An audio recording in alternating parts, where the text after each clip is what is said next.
Hoy es el día de salvación. Estás escuchando el podcast Gracia de Verdad, del servicio dominical en la Iglesia Cristiana Bautista La Gracia. Te invitamos a disponer tu corazón para este tiempo y prestar especial atención a lo que el Señor quiere hablar hoy a tu vida. ¿Qué sería, digamos, una meta que nosotros podríamos tener con este estudio, ¿no? Pienso mucho en eso, ¿no? ¿Qué pienso? Exactamente que a lo largo de nuestra vida como creyentes hemos estudiado la palabra de Dios de una y de otra manera en uno y otro lugar, pero ¿qué metas estamos alcanzando detrás de eso? Finalmente, cuando uno estudia la primaria, la meta es seguir al bachillerato, termina el bachillerato, llega al bachillerato, la meta es salir del bachillerato, entrar a la universidad, terminar la universidad, la meta es ejercer la carrera, el estudio que se hizo, porque si no también ahí se pierde una plática, y desarrollarse, digamos, a nivel personal, vocacional, en fin, ¿no es cierto? Cuando pensamos en el estudio de las Escrituras en nuestras vidas, hermanos, tenemos que alcanzar metas. Una meta que yo en el corazón tengo para con ustedes es que ustedes en algún momento puedan iniciar este mismo estudio con otra persona. Sí, que ustedes ya, a medida que hemos estudiado, igual el material es muy didáctico en este sentido, para que uno lo pueda manejar. En algún momento ustedes se encuentren con una persona a la que empiecen a discipular y ustedes sepan y puedan utilizar este material sin ningún inconveniente. El material es una guía, inclusive las primeras páginas del material, a ver, veo aquí, sí, las primeritas, son unas instrucciones. En la página 5 de esta última cartilla son unas instrucciones para el estudio personal, con unas sugerencias para grupos de estudio que están allí, ¿sí? Dependiendo del tiempo que se tenga, para una presentación de 15 a 60 minutos, una que dure de 2 a 6 horas, una que sea de 14 horas o más. Bueno, cuando uno lee esto, pues uno mira cómo lo adapta mejor, ¿no? Yo he manejado ese estudio con un material, un estudio que hemos dado entre semana, lo hemos manejado, y entonces hemos dedicado, me acuerdo que una vez lo manejamos los jueves de 7 a 8 y media, hora y media dedicado a estudiar esto, un día a la semana. Nosotros aquí lo estamos manejando en el tiempo de la escuela dominical. Hoy tenemos 30 minutos porque vamos a tener un tiempo de oración, entonces pues uno lo adapta, es la oportunidad. Siempre es importante pues que uno se ponga con una persona a la que le vaya a estudiar, con la que va a estudiar esto, pues trate uno de ponerse un horario y ser lo más cumplido que uno pueda en eso, y laxo, porque habrá que mover a veces, cambiar el día o pasar una semana sin hacerlo, sin embargo mantener el contacto. Al último de la historia de esperanza, que la historia de esperanza básicamente es un estudio que nos ayuda a abarcar la Biblia entera de Génesis hasta Apocalipsis, estudiando, mirando la historia que se entreteje a lo largo del Antiguo y del Nuevo Testamento. Para eso estudiamos 20 eventos del Antiguo Testamento, 20 eventos del Nuevo Testamento. Quiero contarles que hay un material adicional a este, está en la página de internet, que por aquí hay una dirección, goodsoil.com, donde hay un estudio donde se manejan 40 eventos del Antiguo Testamento, 40 del Nuevo Testamento. Es más extenso, ¿sí? Hay otro donde se manejan 10 del Antiguo Testamento, 10 del Nuevo Testamento. Lo que eso nos ayuda a ver, bueno, tú lo puedes utilizar de varias maneras y puede ser extenso o puede ser muy preciso. Sin embargo, la meta no se cambia. Siempre la meta es, mire, estudiamos la Biblia. La mayor necesidad que tiene hoy en día la gente es estudiar la Biblia. Venga, leamos lo que dice la Biblia, busquemos lo que dice la Biblia, aprendamos lo que dice la Biblia. Necesitamos, usted revise sus creencias, su vida a la luz de la Biblia, porque allí uno les predica el Evangelio, pero la gente a veces se queda así, todavía aferrada a sus tradiciones.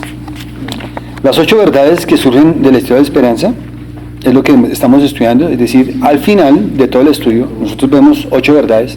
Podemos verlo de esta manera si ustedes quieren, porque realmente se estudia. Serían 8 doctrinas, 8 temas esenciales que están regados en toda la Biblia, que es sumamente importante para nosotros que los entendamos, porque están correlacionados unos con otros. Esos 8 temas están ahí escritos, ¿no? Dios, hombre, pecado, muerte, Cristo, cruz, fe y vida.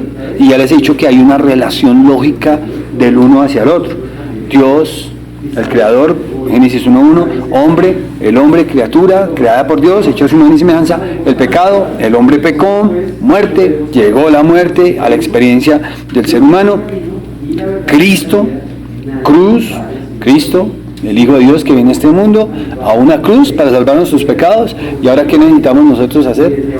Fe para tener vida. Básicamente tenemos que acordarnos que lo que enseña la Biblia es creer en Jesucristo. El arrepentimiento es una respuesta del hombre ante la fe, pero no es una obra. No es una obra que nosotros hacemos. Entonces hay que entender que mientras que una persona esté dispuesta a aceptar. Ahora hay gente que profesa al Señor, Señor, Señor, y se están engañando, porque no son hacedores de maldad. Entonces un día se van a enfrentar, tú me decías, Señor, pues no te conozco, ¿sí? Porque eres hacedor de iniquidad. No es que Dios tú vivías en la iniquidad, cometías pecado, sabiendo que era el Señor. Y mayor condenación para estas personas, porque sabían que Jesús es el Señor, ¿no? Lo que dice, horrenda expectación de juicio para aquellos que pisotearan la sangre de Cristo. Claro, porque imagínense, le decían a Jesús Señor, en efecto es el Señor, pero aún así no hacían lo que Él mandaba. Como dice la palabra, ¿no? ¿Por qué me llamáis Señor si no sé lo que yo os mando?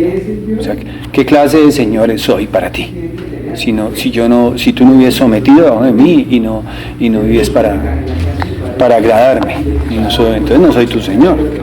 Y así vemos ejemplos en la Biblia, cientos, para darnos cuenta que es fácil profesar una fe, pero realmente lo que el Señor quiere no es que profesemos una fe, sino que nosotros tengamos una relación con Él por medio de la fe.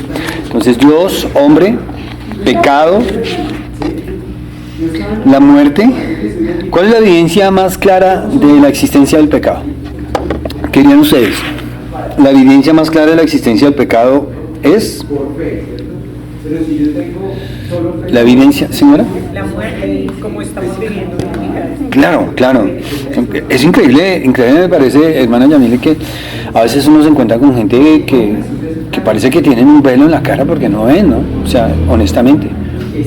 Hay gente que tiene esperanza en este gobierno, en estos gobiernos socialistas, y todavía, ¿no? Ya Venezuela lleva años con el chavismo, el madurismo ahora, y no, esto es...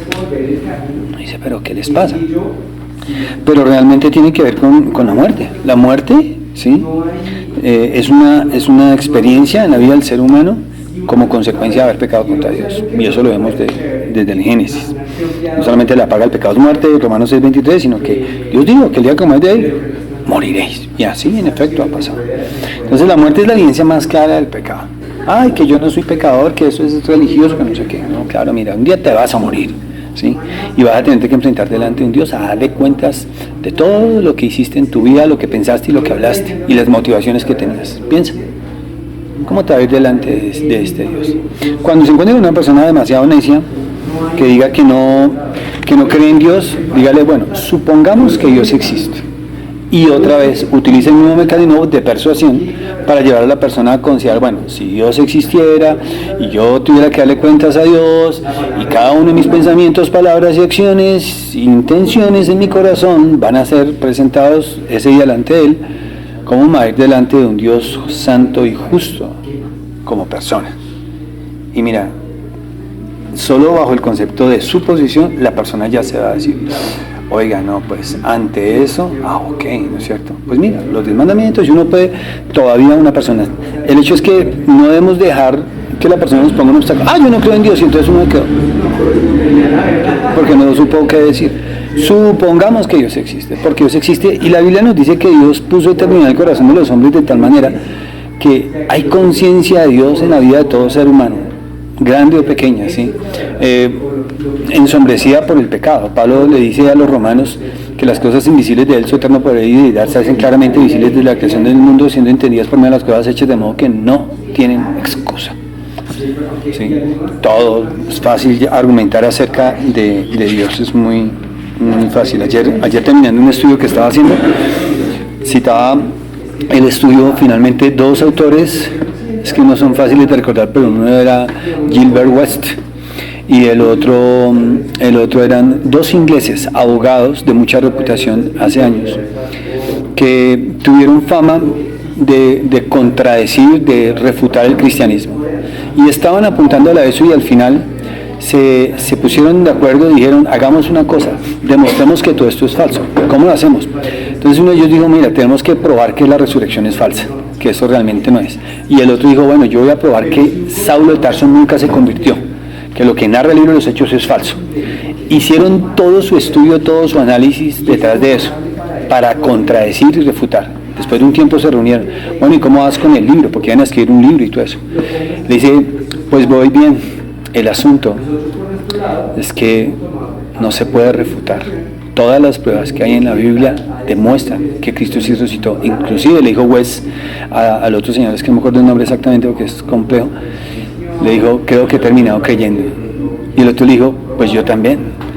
Tratando de refutar, me he dado cuenta que esto y eso, y realmente también he llegado. Y eso fue un acontecimiento pues fuertísimo, porque eran dos abogados muy reconocidos en la sociedad de aquel entonces, que al llegar a fondo del estudio de las Escrituras, terminan creyendo. Entonces otra vez, todo lo que Dios nos quiere demostrar acerca está ahí en la Escritura. La Biblia no necesita que nosotros la defendamos, solamente hay que dejar que la gente venga. ¿Por qué no dejas que la Biblia te hable? ¿Por qué no estudiamos un poquito la Biblia? Y empiezas, y Dios hará su obra en cada corazón. El pecado, entonces, la evidencia más clara es la muerte. La muerte, ¿se acuerdan? También muy importante tener presente es que la muerte no es un estado donde se acaban las cosas, sino la muerte es un estado donde se cambian las cosas. Más bien la muerte en la Biblia describe un estado de cambio, ¿no? Separación. Entonces, muerte física es separación del cuerpo y el alma. Muerte espiritual, separación del espíritu del hombre, del espíritu de Dios.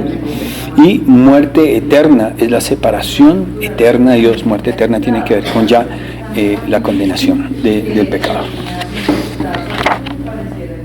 Cristo, vamos ahí a ver este evento. Cristo, vamos a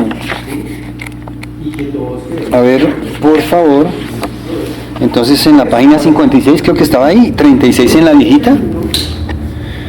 Cristo, lo que hemos aprendido sobre Jesucristo. Entonces, Dani, ¿puedes leer el número 1, por favor? Poco después de que Adán iba a pecar, Dios prometió enviar a alguien que vencería a Satanás. Listo, ¿dónde está eso? Génesis 3, 15. Acuérdense algo, a esto se le conoce como el protoevangelio, Génesis 3:15. ¿Por qué? Proto, de primero, ¿sí? Porque es la primera vez que se menciona algo acerca de un futuro descendiente de una mujer que aplastaría la cabeza de Satanás. Aunque, ¿en qué momento vemos nosotros, aunque no menciona así como Génesis 3:15, hay algún momento antes donde veamos algo acerca de Jesús? ¿Qué piensan? Antes de Génesis 3:15. Entonces tenemos que pensar Génesis 1, Génesis 2 y Génesis 3 del 1 al 14. Entonces hay algo en esos versículos anteriores a Génesis 3:15 relacionado con el Mesías, con el futuro. Lo que quiero que piensen es lo siguiente. ¿Habló Dios de alguna manera antes de Génesis 3:15 acerca de un Salvador? ¿Qué piensas? Nosotros estudiamos la Estrella de Esperanza y vimos algunas cosas. Pero que si tienen algo en la mente que se les ocurra, pues compártanlo y lo hablamos. ¿Piensan en algo? ¿En algún momento? Piensen, en Génesis, hagamos rápidamente, mentalmente, porque esto es importante para nosotros también como creyentes, el tener un poco de repaso de las Escrituras. Génesis 1:1, 1:2, 1:3, todo eso tiene que ver con que Dios estaba, el Espíritu de Dios se movía sobre la faz de las aguas, ¿sí? Y la tierra estaba desordenada y vacía, y ya pum, y dijo Dios, sea la luz. Es el primer acto creado. Sea la luz, y entonces Dios empieza a organizar el planeta, y hizo expansión, hizo que las aguas de arriba se juntasen, y hubo la expansión, y luego Dios dijo, descúbrase lo seco, llegamos a Génesis, al sexto día, donde Dios, el quinto día la creación de las aves, los seres del mar, sexto día la creación de los animales de la tierra, junto con la creación del hombre. Génesis 1:26 y 28 que mencionan que el hombre es hecho a la imagen de Dios, Dios lo crea a su imagen, ¿sí? Y al final de Génesis 1:31 dice que finalmente Dios vio todo que era bueno en gran manera. Ahí acaba el Génesis 1. Génesis 2, la descripción, el versículo de mandamiento, la creación de Eva, no es bueno que el hombre esté solo, allá hay una idónea para él, y acaba Génesis 2:25 diciendo que estaban el hombre y su mujer desnudos y no se avergonzaban, en un estado de inocencia, una conciencia pero inocente en ellos. Génesis 3:1, la serpiente era astuta más que todos los animales que había sobre la tierra, y empieza la serpiente a interactuar con la mujer. Luego vemos el momento de la caída. Después de la caída se producen unos efectos en la vida de ellos personales. Lo primero que sucede aquí es un efecto personal en la relación de ellos. Espérate, estoy desnudo, estás desnudo, se cubren. Y después Dios interviene, aparece Jehová en el huerto que se paseaba la luz, y entonces ellos se esconden. ¿Y dónde estás tú? Lo llama a él, y yo tenía miedo porque estaba desnudo. ¿Quién te enseñó que estaba desnudo? La mujer me dio. Y mujer, ¿quién te enseñó? La serpiente me engañó. Y entonces Dios maldice la serpiente, ¿sí? Trae consecuencias, con dolor darás a sus hijos, sudarás con el frente del trabajo, y entonces luego Dios hace algo importante. ¿Qué? ¿Qué vas a compartir, hermano? Y pues, digamos, el tema de salvación se viene a aparecer ahí, porque, digamos, la preeminencia de Cristo sí está desde el inicio, digamos, dice, hagamos al hombre, o sea, está hablando de la Trinidad, y aún, digamos, cuando uno mira un paralelismo entre el inicio de Génesis y el inicio de Juan, que dice, era la luz, no sé qué, pues ve como el tema creador y el tema como manifiesto de Cristo. Entonces, pero pues, digamos, el tema de la salvación sí está, una vez el hombre cae y pues le profetiza que, o sea, que le van a herir el calcañar y que le va a aplastar la cabeza. Muy bien, perfecto. En efecto, sí, inclusive en la Septuaginta, que es la traducción del Antiguo Testamento al griego, en el Génesis 1, la Septuaginta, ¿no? Dice allá, en el principio creó Dios los cielos y la tierra, ¿no? La tierra estaba ordenada, y luego dice, y dijo Dios, y la palabra que utiliza la Septuaginta, y dijo Dios, es logos, que es la palabra que utiliza Juan en el Evangelio al principio, y en el principio era el verbo o el logos, ¿sí? Y el logos era con Dios, y el logo era Dios. Entonces, y hay un paralelismo también en cuanto a eso de Génesis. Dice, en el principio, Juan está pensando en el Génesis, y está diciéndonos que allá en el principio de la creación, tanto el Padre como el Hijo, como el Espíritu Santo que se movía sobre la faz de las aguas, estaban obrando, ¿no?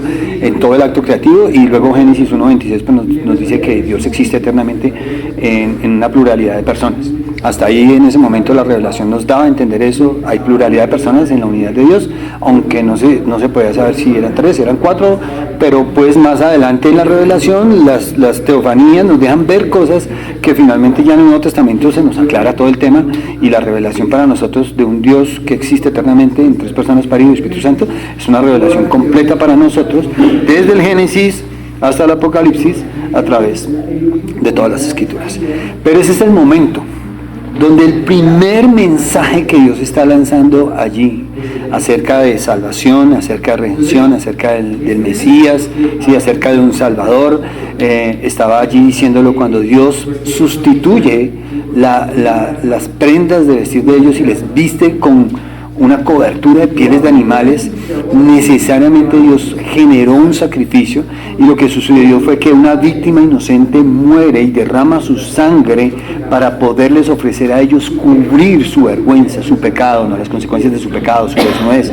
Y Dios estaba ya dando un mensaje primero con una acción, pero ya en el 3:15 hay una promesa muy clara, ¿sí?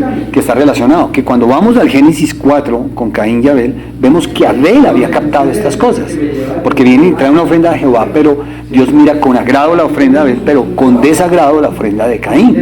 ¿Y por qué? Porque lo que Abel hizo estaba en relación con lo que Dios había hecho, con lo que Dios había prometido, pero Caín no. Caín estaba presentando sus trapos de inmundicia o presentando sus hojas de higuera, ¿no? Yo voy a seguir con mis hojas de higuera, y esa es la religiosidad. Esa es una manifestación religiosa del ser humano, sí, es muy claro, ¿sí? Religión, la palabra etimológicamente viene del latín, 2 palabras, religare, y re es volver a, y ligare, unir. Entonces, religión, etimológicamente hablando, es todo lo que el hombre intenta para volverse a unir a Dios. Pero ¿cómo son los intentos del hombre para volverse a unir a Dios? Fallidos. Es una religión, como leíamos hoy en el proverbio, ¿sí? Una oración abominable, ¿sí? Unos actos abominables, porque el hombre no se puede librar. Y cuando el hombre está presentando su religión, el hombre está manteniendo las consecuencias de la caída sobre sí. Lo voy a hacer, pero a mi manera, ¿sí? Aquí se va a seguir una voluntad, la mía. y el hombre entonces está rechazando la voluntad de Dios, sigue queriendo ser Dios, que fue la tentación, seréis como Dios. Él quiere seguir siendo Dios, definiendo el principio y el final de las cosas a su manera. Y por eso, no sé si ustedes han pensado en eso, pero el infierno está lleno de gente religiosa, lleno. Si hay alguien, si nosotros podríamos pensar en categorías en el infierno, una de esas categorías es gente religiosa. Otra categoría que yo veo claramente a la luz de las Escrituras es gente rica. Por eso Cristo también dijo, difícilmente entrarán rico, porque las riquezas crean un falso sentido de confianza en las personas. Hay mucha gente rica que está en el infierno. Y otra categoría que yo veo de gente en el infierno es gente famosa. También, cuando el hombre ha perseguido tanta fama, tanta cosa, también han tenido y tienen su parte allá. Entonces, si yo me pongo a pensar, ¿no? Actores, cantantes, bueno, tanta gente talentosa, ¿no? Con cosas, en la música, en el arte, en el infierno. En el infierno, porque todo lo que hacían en sus vidas estaba relacionado con su pecado, y finalmente, si mueren en sus pecados, pues se quedan condenados. A la hora verdad, no necesitamos ver pecados obscenos o gravísimos para decir, no, este sí, tienen su parte. El libro de Apocalipsis dice que mentirosos, cobardes, incrédulos, adúlteros, fornicadores, tienen su parte en el lago de fuego. Entonces, ¿y cuántas más cosas no son frutos de la carne, no? Envidias, celos, contiendas, frutos de la carne y todo esto. Señora, gente famosa, importante, pura apostasía, todo eso, realmente toda esa apostasía, porque denigran, ¿no? Sí, traen decepción. Oiga, pero esto es ser cristiano. Y también, aquí en Colombia también tenemos mucha gente de la farándula que supuestamente se han convertido, pero siguen con sus pies allá en el mundo y el amor del mundo. ¿No sabéis que la amistad del mundo, solo la amistad del mundo, ya nos constituye enemigos de Dios? Entonces, ¿cuánto más el amor al mundo? O sea, ¿qué clase? Si tú tienes amistad con el mundo, eres un enemigo de Dios, pero ¿qué esperas hacer con Dios si no tienes amistad, sino amores en el mundo? Posesiones y tesoros en el mundo. Eso es condenación, es engaño. Muy bien, número 2. Pipe, por favor. A través del Antiguo Testamento, Dios reveló gradualmente quién sería esta persona y que a través de su muerte se proveería el perdón de pecados para todos aquellos que confiaron en él. Todo el Antiguo Testamento constantemente daba indicios, ¿no es cierto? Siempre todavía incompletos para todo el acto de redención que Dios planeaba, ¿no es cierto? Y todavía, pues, no. Por ejemplo, cuando llegan los magos a Jerusalén, venimos a buscar al rey de los judíos que ha nacido. Herodes trae a los escribas, los sacerdotes, les pregunta, ¿qué dicen los profetas? Que de Belén. Y él ya tiene un lugar, Belén. Pero en Belén vivían muchas personas. Entonces, ¿cómo llegar a eso? Entonces, cuando Herodes finalmente se ve decepcionado porque los magos no regresan, él quiere solucionar el problemita y él no quiere quedar con dudas en eso, y él manda a matar a todos los niños de 2 años para abajo. Todos. Porque no podía llegar realmente a una profecía, no le daba específicamente. Había una profecía de Isaías que decía que la Virgen concebirá, pero la sociedad aquel entonces estaba llena de vírgenes, no era como la sociedad de nosotros. Y todavía las sociedades medioorientales son mucho más castas que nuestras sociedades, que son ya tan libertinas, ¿no es cierto? Y entonces, ¿cómo llegar a eso? Pues poco a poco la revelación fue algo progresivo, fue algo en lo que Dios poco a poco nos fue indicando, poco a poco, ¿no? Hasta que vemos un hombre que aparece, el Cordero de Dios, apuntando a Jesucristo que quita el pecado del mundo. Y todo eso cumpliendo las profecías del Antiguo Testamento. Entonces es importante entender que nosotros, a través del Antiguo Testamento, Dios ha revelado esto gradualmente o progresivamente acerca de Él. Por eso, cuando nosotros creemos en Cristo como el Mesías, no es un asunto exclusivo de nosotros. Cuando nosotros pensamos y dirigimos a otras personas que están en otras confesiones religiosas diferentes a la protestante o evangélica, y la gente se ve confrontada, ay no, pero ustedes están egoístas, tan cegados, tan cerrados, ahora se creen los mejores. No es eso, ¿no es cierto? Tenemos que evitar cualquier muestra de orgullo en nosotros, porque a veces el orgullo en nosotros puede dar esa apariencia, pero estamos hablando, no, mira, no es eso, es que Dios es el que nos ha mostrado que es Cristo y no otro. Entonces, cuando llegó Juan el Bautista, una de las inquietudes que surgió en el sector religioso es: ¿será este el Mesías? ¿Será este el Mesías? Y vinieron y le preguntaron: ¿eres tú el Mesías? Juan el Bautista negó y dijo: no, yo no soy el Mesías. Entonces empezaron a pensar en otras promesas. Elías. ¿Eres tú Elías? No. Y aunque sí estaba cumpliendo la profecía, que Jesucristo luego lo aclaró.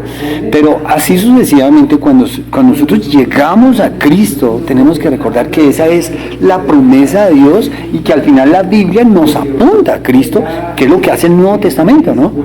El campo de la salvación de Dios estaba así de ancho, pero a medida que va llegando a su culminación en el libro de Malaquías y en la historia del pueblo de Israel, se va cerrando y se va poniendo más angosta la puerta. Y cuando llegamos al Nuevo Testamento, y todavía viviendo bajo el periodo del Antiguo Testamento, finalmente vemos a este hombre particular que es Juan el Bautista, otra vez hablando, ¿sí? Y diciendo que el reino de Dios se ha acercado, y finalmente Juan el Bautista, el precursor, nos señala a Jesucristo.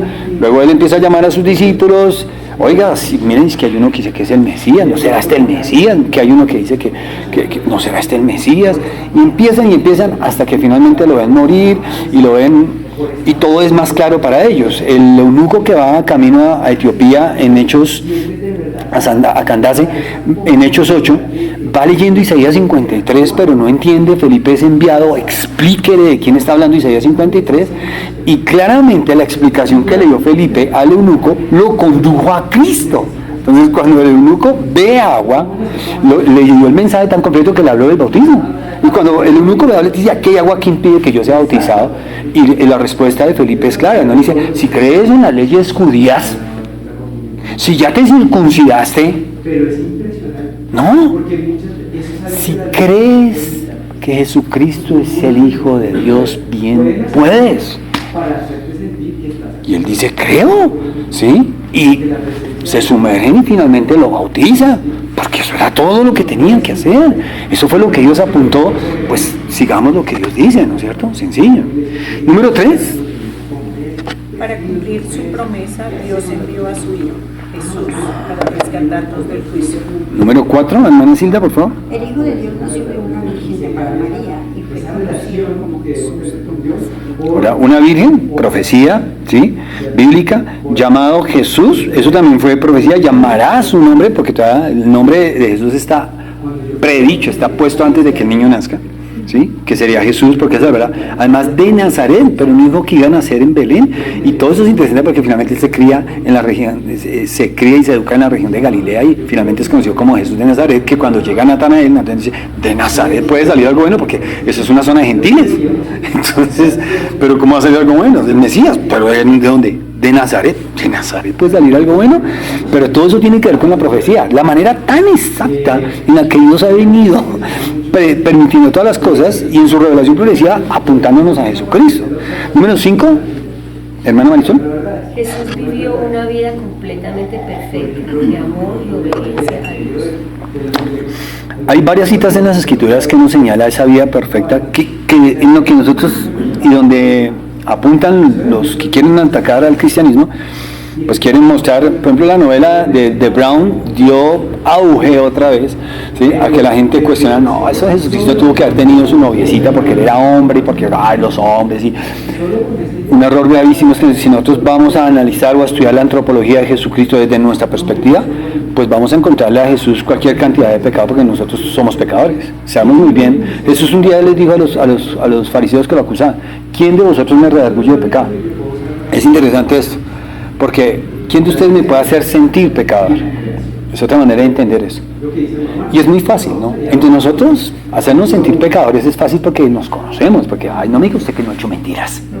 Y ya, La otra vez en la funeraria, a la familia de la hermana Celina, los cogí con eso. Y todo el mundo tenía la boquita así cerradita.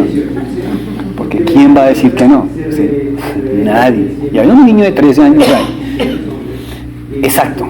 Pero nadie pudo hacer esto con Jesucristo. Nadie. Siempre lo miraron sin tacha. Y la Biblia lo señala sin pecado. Al que no conoció pecado, por nosotros lo hizo pecado para que nosotros seamos hechos justicia a Dios en él. ¿Dónde está eso? Segunda a los Corintios 5, 20 al final. donde habla del ministerio de la reconciliación, que somos embajadores de Cristo, ahí dice. Pedro también dice, ¿no? El justo por los injustos para llevarnos a Dios. Hebreos capítulo 4 también nos dice, fue tentado en todo según nuestra semejanza, pero sin pecado. Y constantemente vamos a encontrar más referencias relacionadas. Claro, un asunto porque Jesucristo puede ser nuestro perfecto sustituto es que Él no pecó como nosotros. María era una pecadora. Ella dijo, engrandece mi alma a Dios mi Salvador. Ella no puede ser intercesora de nadie, ¿sí? Porque ella también tenía pecado en su vida. Venía de descendiente de Adán y la naturaleza pecaminosa estaba en su vida y finalmente pues ella también había pecado y ella lo sabía, y por eso el Magnificat de Lucas muestra que María, una cosa que yo hago con los católicos cuando son tan marianos y tengo ocasión de hablar con ellos, yo les digo, ¿tú sabías que la Virgen María que se adora en la Iglesia Católica no es la mamá de Jesús? Les meto esa espina en el corazón. Sí, esa es mi intención. ¿Cómo así? Claro, mira, la mamá de Jesús dijo que era pecadora, la mamá de Jesús les dijo en las bodas de Caná, hagan lo que Él diga, pero la Iglesia Católica está diciendo, hagan lo que ella diga, que ella es la correctora, que ella, la Biblia dice que es un solo mediador, la Iglesia Católica dice que ella es otra mediadora, todo eso es falso. Ella no es la mamá de Jesús, esta la inventaron ellos, pero esa no es la mamá de Jesús. Si tú lees la Biblia, te vas a dar cuenta de lo que te digo. Y los llevó a un lugar donde tengamos una posición, o sea, yo no soy la autoridad es la Biblia. Y entonces les digo lo mismo, no pongan al Papa como su autoridad porque él es un hombre, no pongan al magisterio de la Iglesia Católica como una autoridad porque ellos son hombres. Pongamos nuestra confianza en lo que dice la Escritura. Bueno, se nos fue el tiempo, si teníamos aquí rápido 6. Durante su ministerio terrenal, a través de lo que él aseveró acerca de sí mismo y por los milagros que hizo, Jesús reveló clara y repetidamente que él es Dios. Muchas cosas en Jesús produjeron esa deducción, ¿sí? Finalmente. Espérate. Por ejemplo, Pedro, ¿quién dice a la gente que soy yo? Unos dicen que eres un profeta, otros que eres Elías, otros dicen que no. ¿Tú quién dices que soy yo? ¿Se acuerdan la profesión de Pedro? Tú eres el Cristo, el Hijo del Dios viviente. Eso es una afirmación de divinidad en Cristo. Exactamente es eso. El Hijo del Dios viviente. Una afirmación de divinidad. ¿Qué dijo Jesucristo? No, Pedro, no te equivoques. O sea, tampoco, no me pongas, no me encumbres. No vas a pecar contra él. No. Bienaventurado Pedro. Dani, la puerta, perdón. Bienaventurado Pedro, porque no te lo reveló sangre, sino mi Padre. Entonces, mira lo que está diciendo Jesús. El Padre revela a su eterno Hijo en la vida de aquellos que creen en Él. ¿Te das cuenta? Y ellos creen que Él es Dios, no que es un ser superior a la primera criatura de Jehová, que es lo que dicen los testigos de Jehová. No. Es Dios, el Señor, completamente. Entonces, eso es lo que revelaba. Momentos como cuando Él calmaba las aguas, ¿no? Y te dan, digamos, tempestad. Tan clara es la situación que los discípulos están amedrentados. Ellos se quejan porque dicen, pero ¿cómo Jesús puede dormir cuando nosotros estamos en esta situación? ¿Qué hacemos? Y todos allá cogiéndose de la popa, de la proa, y no sabían del mastil del velero, y el velero moviendo, y si Jesús dormía. Hasta que finalmente alguien toma y dice, no, llámele, dígale, no usted, así como nos pasa.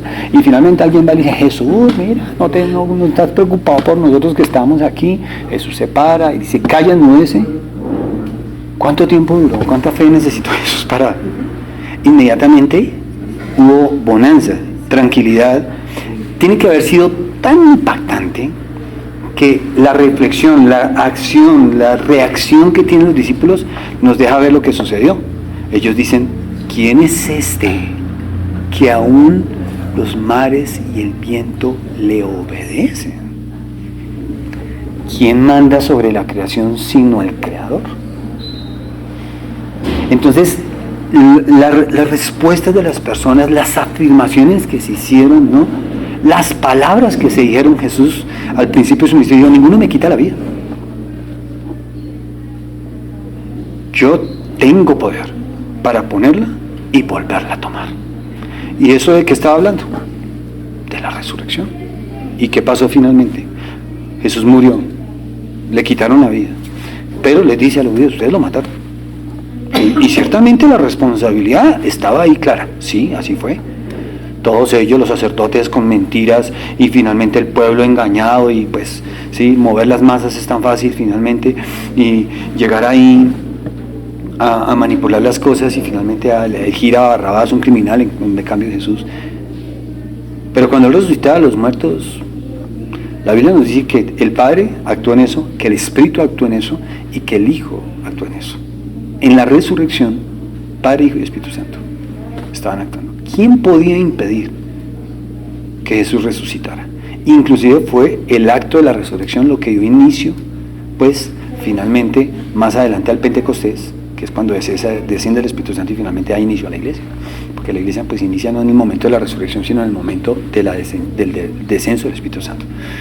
Entonces, imagínense ese punto. En su vida terrenal Jesús no mostró solo sabiduría. Algunos dicen, no, fue un gran revolucionario. No se equivoque. Sí, o sea, no vea lo que no es, porque la Biblia no nos muestra a Jesús como un gran revolucionario. No, que Jesús fue un gran maestro solamente, ¿no? El Corán no tiene como un profeta y un gran maestro. No, Jesús fue más que un gran maestro. A él no solo se le llamó Rabí o Raboni, sino que se le llamó Señor. Y cuando Pablo le habló a los romanos, les dijo, si ustedes confiesan que en su boca que Jesús es Adonai, Curios, y lo creen en su corazón, serán salvos.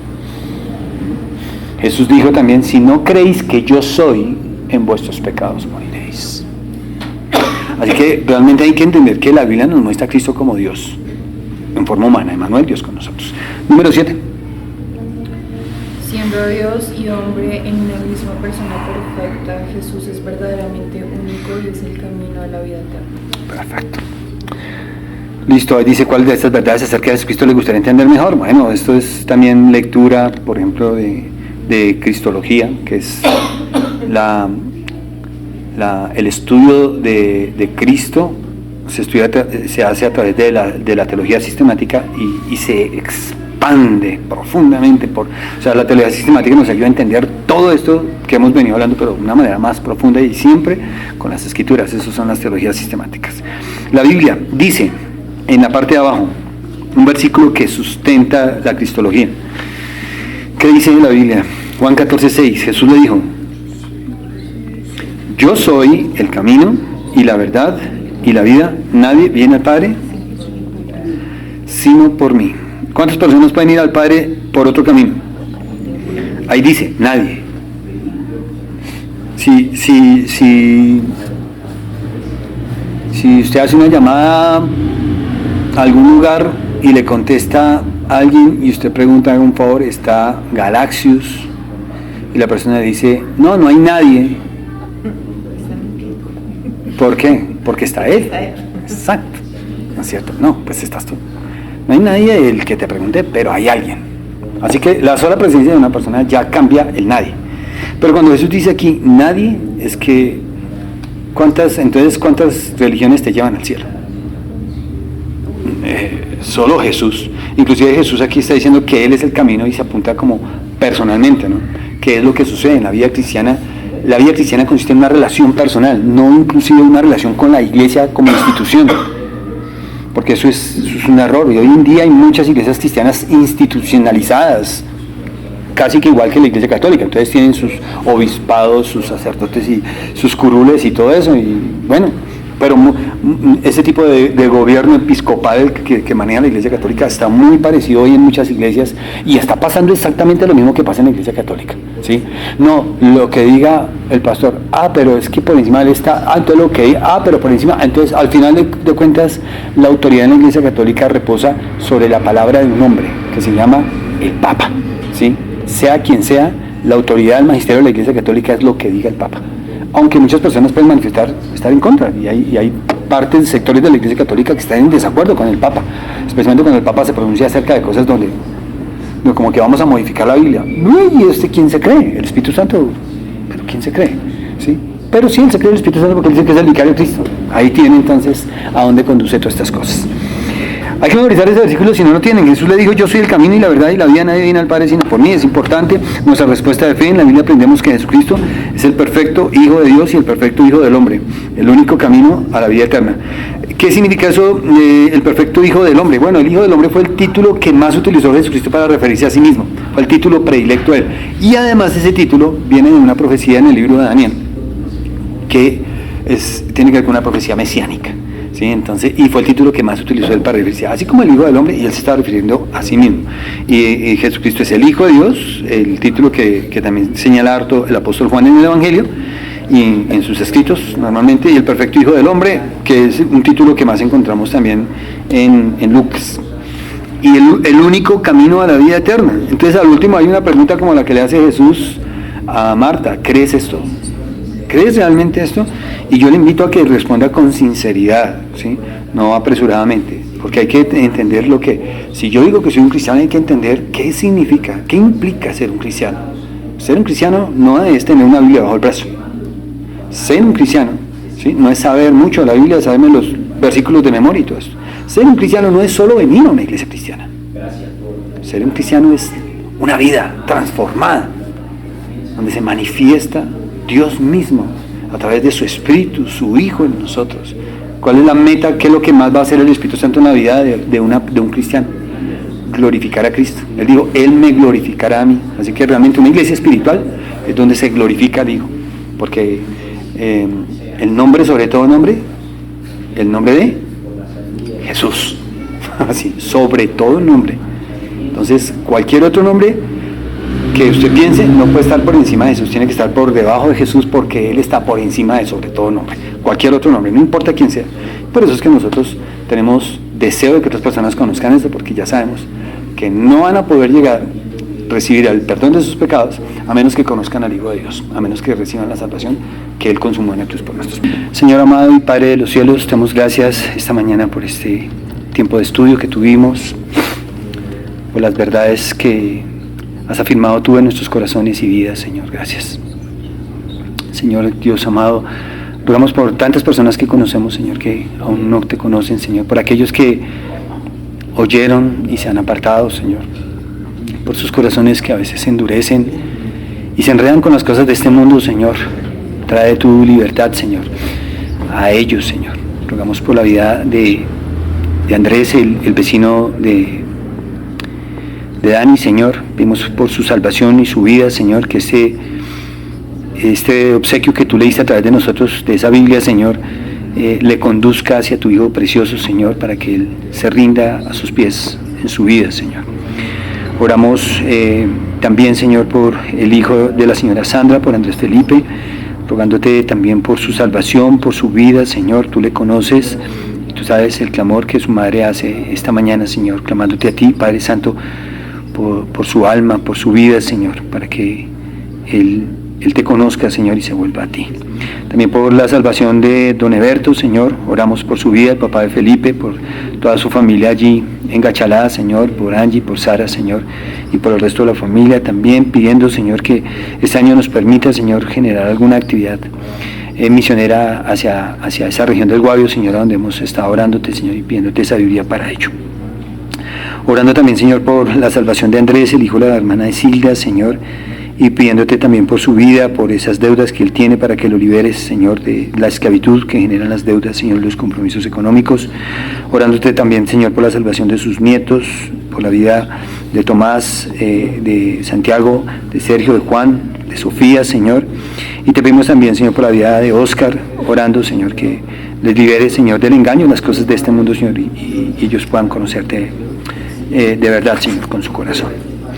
También, Señor, queremos orarte por la salvación de la señora Sandra, la mamá de Luisa, Señor, pidiendo por favor por su vida. También te rogamos, Señor, que quites ese corazón de piedra, Señor, y lo conviertas en un corazón de carne, Señor, y pongas tu espíritu en ellos, Señor, como memorizamos con el pasaje de Ezequiel, Señor, y libérala, Señor. También por Elizabeth, por la hermana de Rocío, Señor, por la situación que está atravesando, Señor, por su dolor en este momento, Señor, que ella encuentre consuelo en ti, Señor, que eres el consolador perfecto, Señor, aquel refugio en el que nos podemos entregar con todas nuestras cargas, Señor, y ser liberados, Señor, y consolados, Señor, eternamente.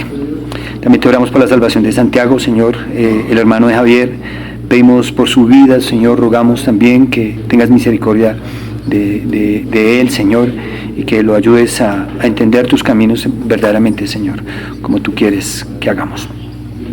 Oramos, Señor, también por la vida de Adriana y de Karen, Señor, pidiéndote por la necesidad que tienen ellas en este momento, Señor, de un empleo, de un trabajo, Señor, que les permita a ellas tener los ingresos para su sustento y su necesidad. También te oramos por su crecimiento espiritual. Oramos también, Señor, por la salud de Yohitan, Señor, por su vida, por este momento que se encuentra enfermo el niño, pidiendo por favor que lo protejas y lo ayudes a recuperarse, Señor. También te queremos orar, Señor, y pedirte, Padre, por la salud y la vida de la hermana Mercedes, que se encuentra en ese momentico tan afligida, Señor, tan adolorida, Señor. Tú conoces su enfermedad, no te es desconocido nada en ella, Señor. Rogamos por su vida, clamamos juntos como sus hermanos y familia en Cristo, Señor, que la ayudes, Señor, que la protejas, que la bendigas, Señor, y permitas tú que su familia, Señor, te llegue a conocer también, Señor. Oramos por el reencuentro de Luisa con su papi, Señor, que sea un tiempo provechoso tanto para ella como para él, Señor. Permítele prepararse en sus corazones para ese momento, Señor, y todas las cosas. Y también te pedimos, Señor, sabiduría para el hermano Javier, especialmente que la pide, y para todos, Señor, también la necesitamos para las decisiones y para todas las cosas, Señor, que tenemos por delante en nuestras vidas. Gracias, Señor, por esta mañana, gracias por ese tiempo, Señor, gracias por la congregación donde nos permites estar esta mañana reunidos delante de ti, Señor, todas las cosas, pidiendo tu bendición, y con acción de gracias oramos y pedimos en el nombre de Jesús, nuestro Señor. Amén. Acompáñanos la próxima semana en nuestro podcast. Y recuerda que puedes obtener más recursos en el canal de la iglesia. Suscríbete para recibir notificaciones. Y recuerda, Cristo viene. ¿Estás preparado?